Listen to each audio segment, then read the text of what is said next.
പിതാവിൻ്റെയും പുത്രൻ്റെയും പരിശുദ്ധാത്മാവിൻ്റെയും നാമത്തിൽ ആമേൻ. ഈശോ മിശിഹായ്ക്കും സ്തുതിയായിരിക്കട്ടെ. Price the Lord, price the Lord.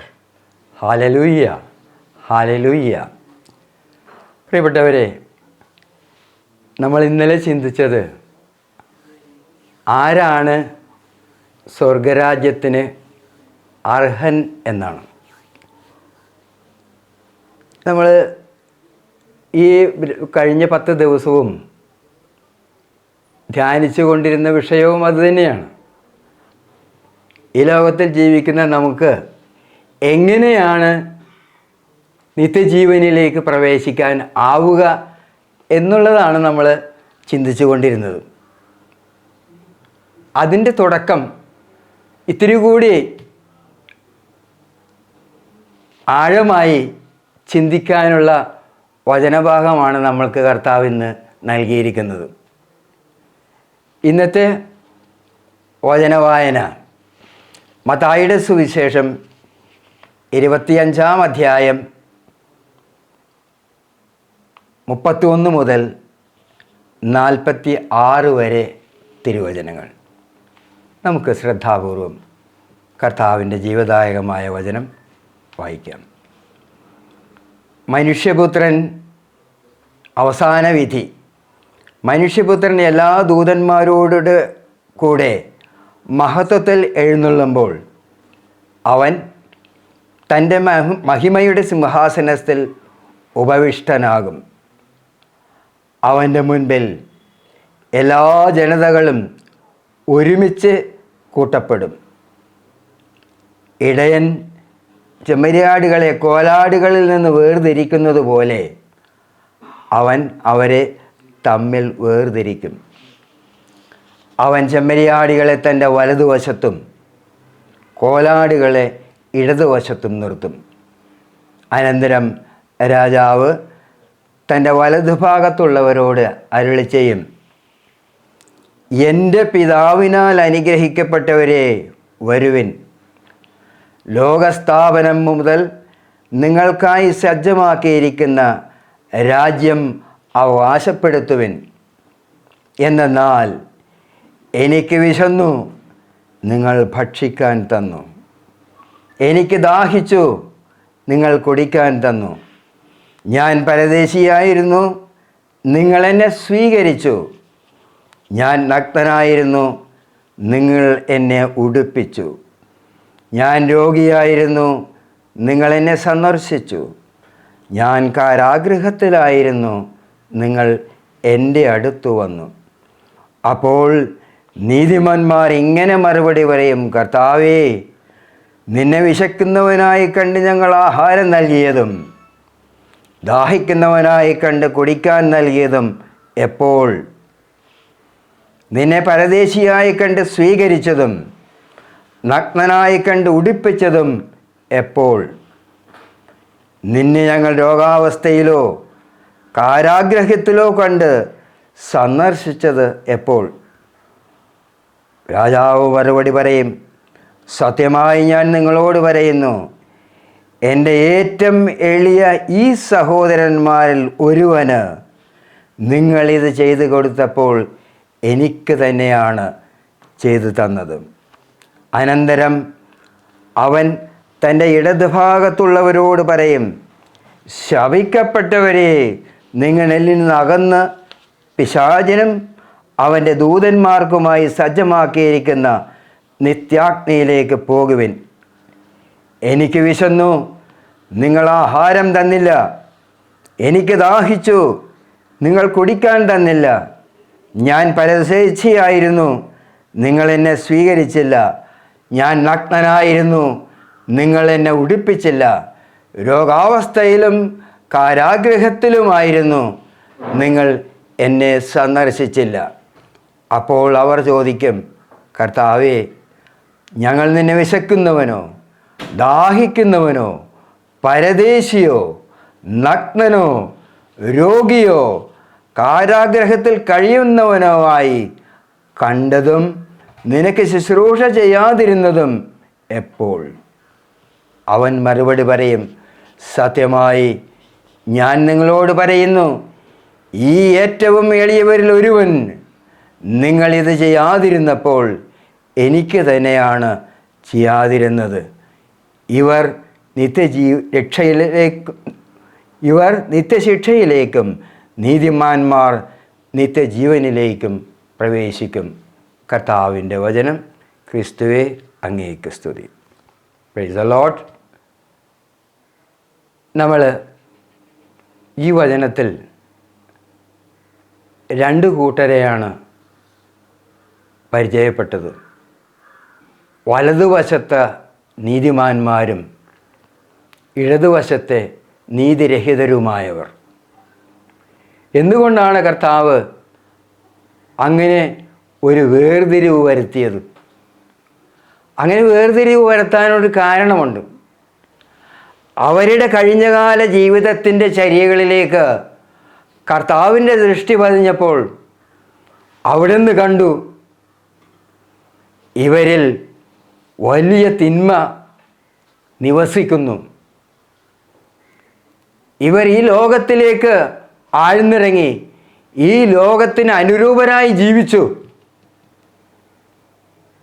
അതുകൊണ്ടാണ് അവൻ്റെ സഹോദരനിൽ ഞാൻ കുടികൊണ്ട് അവൻ്റെ സമീപത്തേക്ക് വന്നപ്പോൾ ഞാൻ രോഗിയായി വന്നു, അവൻ എന്നെ പരിചരിച്ചു.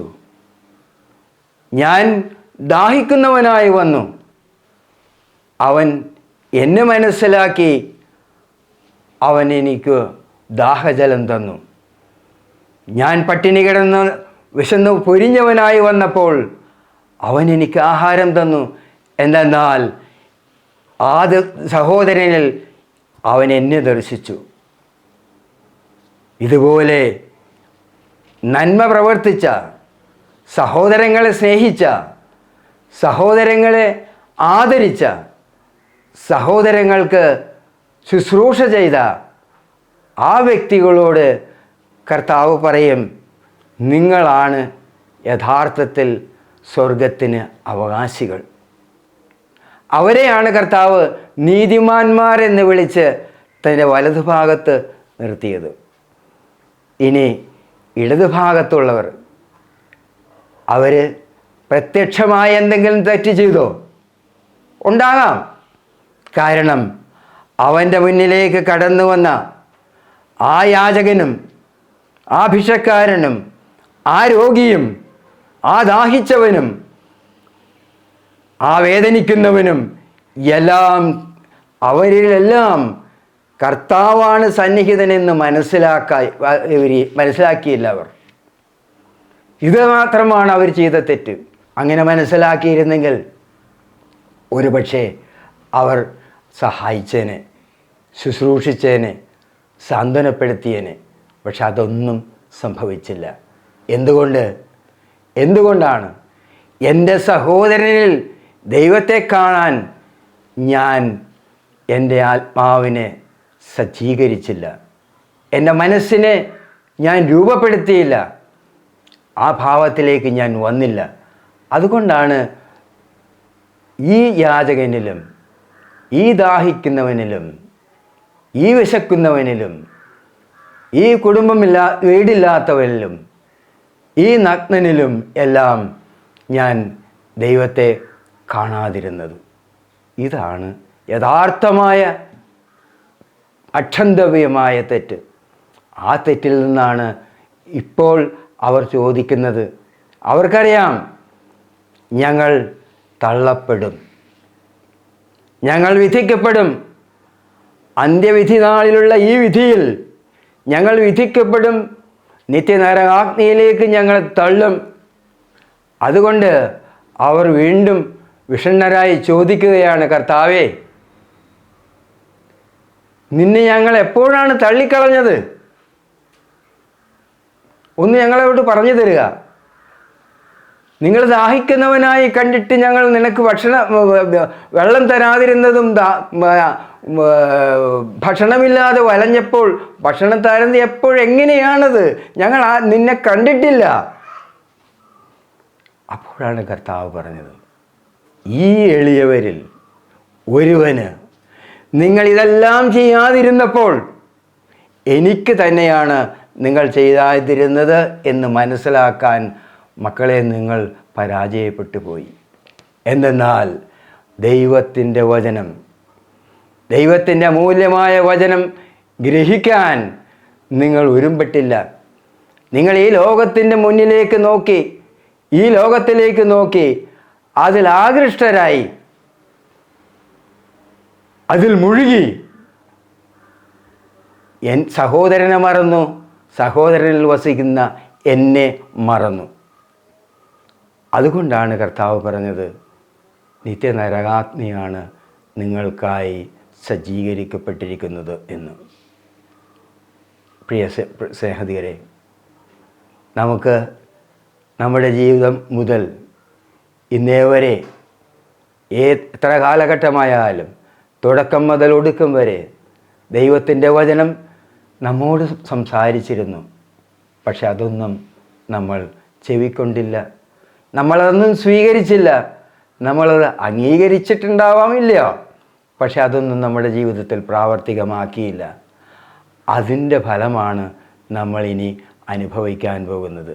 അപ്പോൾ ചിന്തിക്കുക, നമ്മുടെ മുന്നിലേക്ക് കടന്നു വരുന്ന യാചകനായിക്കൊള്ളട്ടെ, രോഗിയായിക്കൊള്ളട്ടെ, വിശക്കുന്നവനായിക്കൊള്ളട്ടെ, ദാഹിക്കുന്നവനായിക്കൊള്ളട്ടെ, ഏത് വ്യക്തിയായാലും, വസ്ത്രമില്ലാത്തവനാകാം, അവരിൽ ഞാൻ എൻ്റെ സഹോദരനിൽ ദൈവത്തെ കാണണം. ദൈവത്തെ കണ്ട് അവനെ നമ്മൾ ശുശ്രൂഷ ചെയ്യണം. അപ്പോൾ ഒരു കാര്യം കൂടി നമുക്ക് വ്യക്തമാണ്, സഹോദരനിൽ ചെയ്തു കൊടുക്കുന്നത് ദൈവത്തിന് തന്നെയാണ്. ആ ദൈവം നിനക്ക് പ്രതിഫലം നൽകും. നമ്മൾ മറ്റൊരു കാര്യം കൂടി ചിന്തിക്കേണ്ടത്, ദൈവമറിയാതെ നമ്മുടെ ജീവിതത്തിൽ ഒന്നും സംഭവിക്കുന്നില്ല. ദൈവം കാരുണ്യവാനാണ്, കൃപാലുവാണ്. കർത്താവ് നമ്മോട് പറഞ്ഞിട്ടുണ്ട്, അജ്ഞതയുടെ കാലഘട്ടം ഞാൻ പരിഗണിക്കുകയില്ല എന്ന്. ആ ഇളവിൽ, ആ അജ്ഞതയുടെ കാലഘട്ടമായി നമ്മുടെ കഴിഞ്ഞകാല ജീവിതത്തെ നമ്മൾ കർത്താവിൻ്റെ സന്നിധിയിലേക്ക് ഉയർത്തി നമുക്ക് പറയാം, കർത്താവേ, തെറ്റിപ്പോയി, എനിക്ക് തെറ്റിപ്പോയി. ഞാൻ അങ്ങയുടെ വചനത്തിൻ്റെ ആഴങ്ങൾ മനസ്സിലാക്കാതെ എൻ്റെ സഹോദരനെ വെറുക്കാനും എൻ്റെ സഹോദരനെ ദ്വേഷിക്കാനും ആഗ്രഹിച്ചു വരുന്നവനെ സഹായിക്കാതെ ഇരുന്നിട്ടുണ്ട്. തെറ്റിപ്പോയി കർത്താവേ, ഞങ്ങളോട് ക്ഷമിക്കണമേ. ഞങ്ങൾ ഇനിയുള്ള കാലം അങ്ങയുടെ സന്നിധിയിലേക്ക് നോക്കി അങ്ങയുടെ സന്നിധിയിൽ എത്തിച്ചേരേണ്ടതിന് യോഗ്യമായ വിധത്തിൽ പ്രവർത്തിച്ചു കൊള്ളാമെന്ന് വാഗ്ദാനം ചെയ്യുന്നു. മക്കളെ, ഇത് തന്നെയാണ് വിശുദ്ധമായ കുമ്പസാരത്തിലൂടെ നമ്മൾ കർത്താവിൻ്റെ സന്നിധിയിലേറ്റ് പറയുന്നത്. കർത്താവിനോട് നമ്മുടെ തെറ്റുകൾ ഏറ്റുപറഞ്ഞാൽ അവിടുന്ന് തീർച്ചയായും നമ്മെ തള്ളിക്കളയുകയില്ല, നമ്മെ സ്വീകരിക്കും. ദൈവത്തിൻ്റെ തിരുസന്നിധിയിലേക്ക്, നിത്യജീവനിലേക്ക് നാം പ്രവേശിക്കുകയും ചെയ്യും. നമുക്ക് പ്രാർത്ഥിക്കാം. കർത്താവായ ദൈവമേ, കഴിഞ്ഞകാല ജീവിതങ്ങളിൽ ഞങ്ങൾക്ക് സംഭവിച്ചു പോയ എല്ലാ കുറവുകളും പോരായ്മകളും അതേപ്രതി ഞങ്ങൾ അങ്ങയോട് മാപ്പ് ചോദിക്കുന്നു. സ്നേഹമുള്ള കർത്താവേ, ഞങ്ങളുടെ സൃഷ്ടാവേ, ഞങ്ങളുടെ അപ്പ, ഞങ്ങളുടെ മേൽ അലിവ് തോന്നണമേ. അങ്ങ് മാത്രമാണ് ഞങ്ങളെ കൈപിടിച്ചുയർത്താനുള്ളവൻ. അങ്ങ് മാത്രമാണ് ഞങ്ങളുടെ പ്രത്യാശ. അങ്ങ് മാത്രമാണ് ഞങ്ങളുടെ അഭയകേന്ദ്രം. കർത്താവേ, ഞങ്ങളെ ഉദ്ധരിക്കണമേ, ഞങ്ങളെ പുനരുദ്ധരിക്കണമേ. അങ്ങയുടെ സന്നിധിയിലേക്ക് കടന്നു വരുവാനുള്ള യോഗ്യത നൽകി ഞങ്ങളെ ആശീർവദിക്കണമേ. കർത്താവായ ക്രിസ്തു വഴി ഞങ്ങൾ സമർപ്പിക്കുന്ന പ്രാർത്ഥന കേൾക്കണമേ. ആമേൻ. Praise the Lord.